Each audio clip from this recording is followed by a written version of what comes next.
Friends, good morning. అందరు ఎలా ఉన్నారు? బాగున్నారా? నేను చాలా బాగున్నా. మీ వంటలక్క కిచెన్లో అయితే యమ్మీ ఫిష్ ఫ్రై, కొద్దిగా అల్లం ఎల్లిగడ్డ, కొద్దిగా గరం మసాలా, ధనియా పౌడర్, జీరా పౌడర్, హాఫ్ లెమన్, కారం పొడి, పసుపు, ఉప్పు తగినంత మంచిగా వేసి ఒక హాఫ్ అన్ అవర్ అలానే వదిలేసి మసాలాలు మొత్తం కలిపి తర్వాత వచ్చేసి చిటికెడు మంచి నూనె కూడా వేయండి.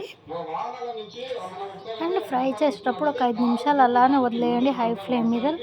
దాని తర్వాత మలపండి. ఫిష్ అనేది ఇరిగిపోదు. Yummy tasty fish fry. Video కనుక నచ్చినట్టయితే లైక్ చేయండి, షేర్ చేయండి, సబ్స్క్రైబ్ చేయండి ఫ్రెండ్స్. ఫాలో చేయడం మాత్రం మర్చిపోకండి. Love you all. బాయ్.